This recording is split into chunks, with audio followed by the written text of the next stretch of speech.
안녕하세요. 반갑습니다. 저는 전북 임실에 살고 있습니다. 임실하면 뭐가 유명합니까? 다시 묻겠습니다. 제가 임실에 살고 있습니다. 임실하면 뭐가 유명합니까? 이야, 이게 바로 공부라는 겁니다. 새로운 지식을 얻어서 내 생각과 행동을 바꾸면 내 삶이 바뀌고, 내 삶이 바뀌면 우리가 사는 세상이 바뀝니다. 공부란 바로 우리가 사는 세상을 바꾸기 위해서 하는 거죠. 그런 의미로 본다면 여러분들 정말 공부를 한 번에 잘 알아듣고 이렇게 하시는 분들 같습니다. 전북 임실읍에서도 한 30분 정도 차를 타고 가면 덕친면이라는 데가 나옵니다. 덕친면 소재지에서 한 40분 걸어가면 장산이라는 작은 마을이 있습니다. 옛날에는 35가구까지 있었는데 지금은 한 10가구 정도 삽니다. 서울로 사람들이 다 올라와 버렸죠. 작년에까지 인구가 27명이었습니다. 그런데 작년에 이장님 어머니가 돌아가시고 성민이 할머니가 돌아가시고 담배집 할머니가 돌아가셨기 때문에 지금 몇 명 안 됩니다. 저는 그 마을에서 자라서 그 마을에서 한 40분 정도 이렇게 예쁜 강길을 걸어가면 덕지초등학교가 있습니다. 덕지초등학교를 졸업하고 이웃에 있는 순창 아시죠? 순창은 또 뭐가 유명해요?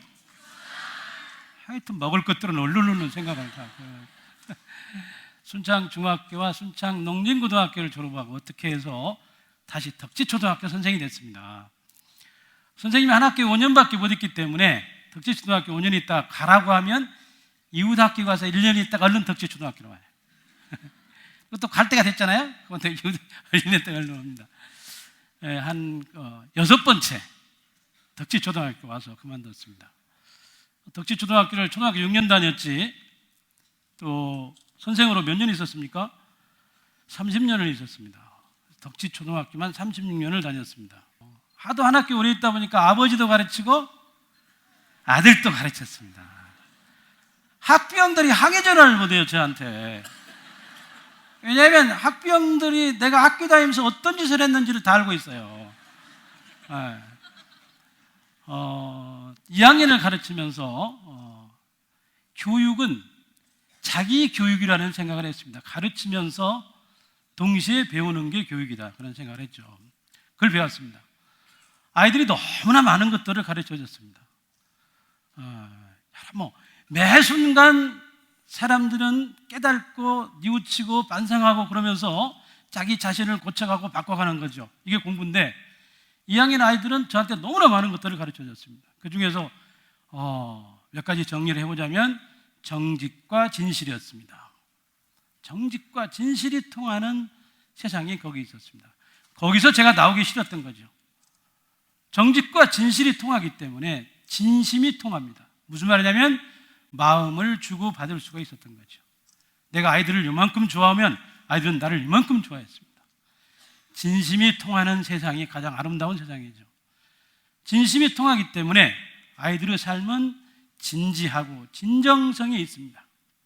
그러니까 아이들은 하루 종일 저한테 뭘 가르쳐줬냐면 정직하게 살아라, 정직한 삶, 진실하게 살아라, 진심으로 살아라, 진정으로 살아라, 진지하게 살아라, 이걸 가르쳤습니다. 삶이 진지하기 때문에 아이들은 세상을 바라보는 눈이, 모든 것들이 다 새롭습니다. 모든 것들이 다 새 것이에요. 그래서 아이들은 심심하는 걸 모릅니다. 아이들이 사색하고 명상하는 거 봤습니까? 아이들은 사색과 명상 따위는 안 합니다. 끊임없이 움직이고 행복하지요. 뛰어오를 땅만 있으면 행복합니다. 우리들처럼 뭘 많이 가져야 행복한 게 아니고 뛰어오를 땅만 있으면 행복한 거죠. 모든 것들이 다 새롭고 신비롭기 때문에 그런 겁니다. 다 새 것이야. 늘 신비로워. 그렇기 때문에 감동을 잘합니다. 감동을 잘하기 때문에 교육이 이루어지는 거예요. 교육은 감동인 거죠. 자, 여기 있는 많은 분들 이미 감동을 잃어버린 사람들입니다. 다 얼굴을 보면 다 감동을 잃었어요. 얼굴이 뻣뻣해가지고 무엇을 가져다 두어도 놀라지를 않아. 놀람이 없는 거야. 돈이나 한 1억 얼른 떨어뜨리면 하고 놀라겠죠. 자, 아이들이 늘 세상을 새로운 눈으로 바라보는 신비함을 저한테 가르쳐 준 거죠. 자, 그런 아이들에게 제가 할 수 있는 게 오후에 글쓰기였습니다. 아이들이 집에 안 가고 놀아요. 집에 가야 놀 사람이 없기 때문에 집에 안 갑니다. 어느 날 충룡이라는 아이가 일기를 써왔는데 이런 일기를 써왔어요. 오늘은 집에 가서 벼랑 빠고 공을 찼다. 참 재미있었다. 이렇게 써온 거죠. 벽에다가 공을 찬 겁니다. 왜? 공이 찰 사람이 없었기 때문에. 그런 아이들과 같이 글쓰기를 했습니다. 2학년 아이들은 개념이 없죠? 왜 개념 없다고 하잖아요? 개념이 없다는 말은 논리가 없다는 말입니다. 그런 아이들에게 글쓰기를 가르친다는 건 너무 힘들어요. 힘들어도 너무 힘든 거야.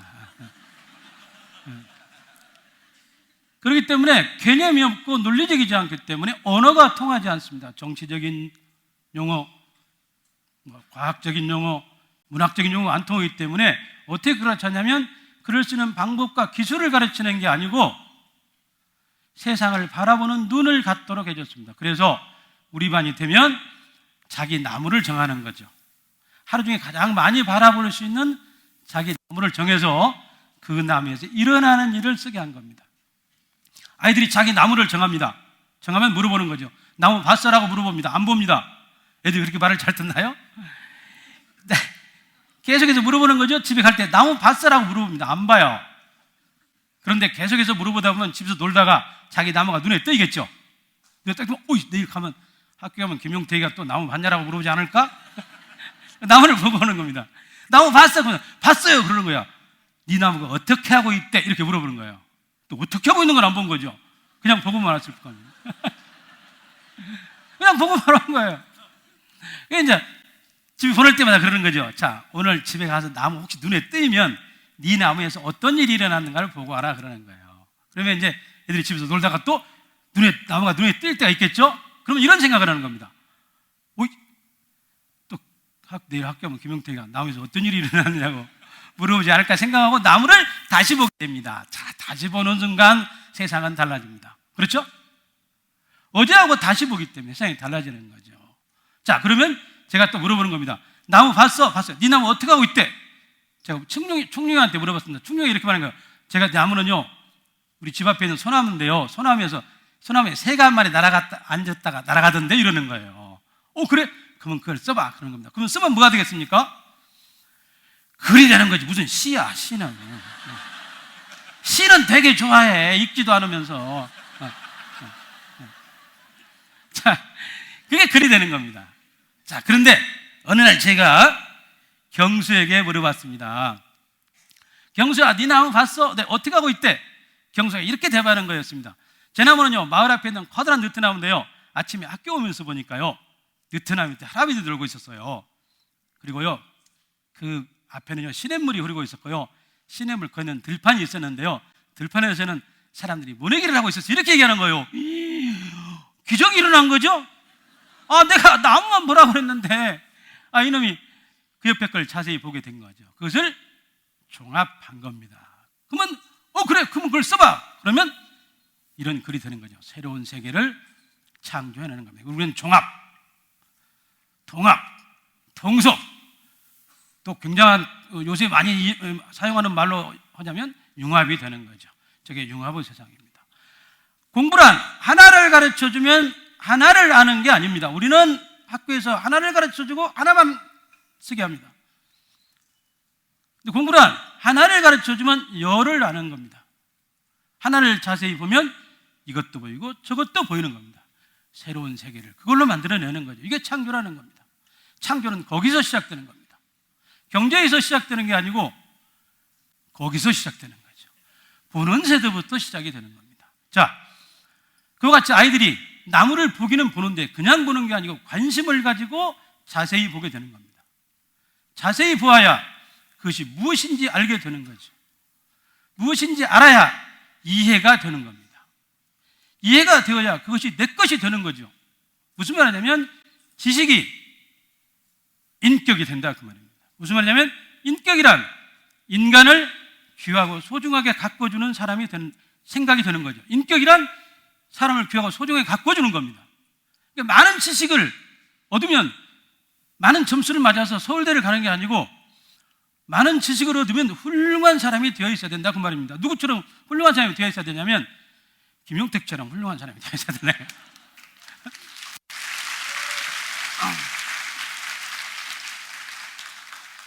참 박수를 받으니까 좀 쑥스럽네요. 자, 지식이 인격이 되는 겁니다. 지식이 아는 것이 인격이 될 때 비로소 우리는 관계가 맺어집니다. 우리가 사는 이 세계의 모든 것들이 다 나와 관계가 맺어 있다는 것을 깨달아가게 되는 거죠. 관계가 중요합니다. 우리는 하루 종일 관계를 관리하면서 삽니다. 우리 사회의 모든 구조, 모든 제도들은 다 관계를 관리하는 겁니다. 정부, 모든 행정, 정치, 경제 모든 것들이 다 우리 사회를 가만히 들여다보면 다 관계를 관리합니다. 관계를 관리, 나라를 관리하는 사람들이 우리는 관리라고 그러잖아요. 나라를 관리하는 사람은 우리는 관리, 공무원들을 관리라고 그러는 거죠. 자, 관리, 관계를 관리하다 보면 복잡한 일이 생깁니다. 갈등이 일어나요. 그렇잖아요. 갈등이 생기는데 사람들은 갈등을 버리는 게 아니고 조절하고 조정해서 조화롭게 만들려고 합니다. 관계가 깨져버리면, 자, 우리 사회에서 관계가 깨져버리는 사회가, 관계가 너무 많습니다. 관계가 깨지면 양극화 현상이 일어납니다. 힘들어버리죠? 자, 남북 관계도 관계가 지금 심란하죠? 여러분 괴롭죠? 자, 관계가 이렇게 갈등이 증폭되면 우리들의 삶이 고달픈 겁니다. 그래서 관계를 조화롭게 관리하려고 하다 보면 생각이 일어나는 겁니다. 그때 생각이 일어나는 거죠. 생각이 너무 중요하죠. 우리가 사는 세계 모든 것들이 다 생각으로 만들어졌습니다. 생각을 논리적으로 정리한 거죠. 쉽게 말하면 삶을 논리적으로 정리하는 철학적인 삶의 태도를 가질 때 갖는 것, 이게 바로 삶을 정리하는 겁니다. 자, 모든 것들이 다 이것도 지금 정리를 한 거죠. 생각을 정리한 거잖아요. 논리적으로 정리하는 철학적인 삶의 태도를 갖는 사람은 신념을 갖습니다. 신념이란 자기 자신을 믿는 게 아니고 우리가 살아왔던 세상을 믿고 우리가 살고 있는 세상을 믿고 우리가 살아갈 새로운 세계를 믿는 겁니다. 이게 신념이라는 겁니다. 자, 이렇게 신념이 있는 사람은 늘 새로운 것을 찾아갑니다. 새로운 것을 만들어내는 거죠. 자, 새로운 것들은 사람들한테 관심을 갖게 하고 공감을 불러일으키고 감동을 줍니다. 자, 70년대, 80년대는 우리나라 산업화가 시작됐기 때문에 모든 것들이 다 신비로웠습니다. 80년대, 90년대 모든 것들이 다 공감을 가져왔습니다. 이제 2000년이 되었습니다. 새로운 세계가 되었죠. 지금은 21세기는 관심과 공감 가지고 안 통합니다. 이제 감동의 시대가 된 거죠. 감동이란 스며들고 느끼게 합니다. 그러면서 사람들의 생각과 행동을 바꾸어서 우리가 사는 세계를 바꾸내는 겁니다. 자, 감동을 주는 것들은 살아있다고 말하는 거죠. 생명력이 있다 그러는 거죠. 100년 전에, 200년 전에 썼던 시가, 음악이, 건축이 오늘날 우리에게 감동을 주는 겁니다. 살아있는 거죠. 생명력이 있는 겁니다. 살아있고 생명력이 있는 것은 어디에 있냐? 자연에 많이 있습니다. 자연, 한 그루 나무. 그래서 나는 아이들에게 나무를 바라보게 했던 거죠. 한 그루 나무는 언제 보아도 완성이 되어 있고 언제 보아도 새롭습니다. 봄, 여름, 가을, 겨울 나무는 매 순간 다 다릅니다. 햇빛이 있을 때, 눈이 올 때, 바람이 불 때 언제든지 다 달이 뜨고 해가 뜰 때 다 다릅니다. 나무는 한 그루 나무를 잘 쳐다보고 있으면 산은, 강물은 언제 보아도 늘 완성이 되어 있습니다. 그래서 우리는 자연 속에 들어가면 편안한 거죠. 왜? 완성이 되어 있기 때문에. 근데 또 놀랍게도 새로운 겁니다. 새로움을 보여준 거죠. 자, 눈이 올 때, 눈이 오기 전 나무와 눈이 내렸을 때 그 나무는 전혀 다릅니다. 눈을 받아들고 새로운 모습을 우리들에게 창조해서 보여주는 거죠. 그래서 아이들에게 나무를 보여준 겁니다. 산을 보여주고 자연을 주었던 거죠. 자, 그와 같이 자연이, 나무가 늘 완성되어 있고 늘 새로운 이유는 딱 한 가지입니다. 받아들이는 힘이 있습니다. 나무가 서 있는데 비가 옵니다. 나 안 맞을래. 도망가지 않습니다. 비를 받아들고 새로운 모습을 보여주는 거죠. 결국 삶이란, 창조적인 힘이란, 창의적인 생각은 어디서 오냐면 우리가 살고 있는 세계를 다 받아들였을 때에 자기 자신을 세상에 우뚝 세울 수가 있습니다. 여러분들은 지금 받아들이는 힘을 학생들은 키우고 있는 때입니다. 자, 여러분들이 살아갈 세상, 여러분들이 살고 있는 세상, 여러분들이 살아갈 세상, 이제 생각이 달라져야 됩니다. 바꿔야 됩니다. 변화와 혁신이란 여러 가지가 있겠는데 그 중에 제가 여러분들한테 얘기하고 싶은 것은 이제 여러분들이 삶을 가만히 들여다보면 여러분들은 겨우 60살까지의 스펙을 쌓고 있습니다. 겨우 5천만 원을 상대로 해서 스펙을 쌓고 있어요. 엄마들의 머릿속에는 내가 그래서 학교에 가서 늘 강연할 때 오늘부터 절대 엄마 말 듣지 마라. 엄마가 좋아하는 거 엄마 보라 하라고라. 오늘부터 전부 학생들 여기 계시죠? 대학생들 손 들어보세요. 자, 손 내리세요. 오늘부터 엄마가 좋아하는 거 엄마 보라 하라고 하세요. 엄마가 젊으니까. 엄마가 서울대 가고 싶으면 지금부터 3년간 공부해서 서울대 가라고 그래.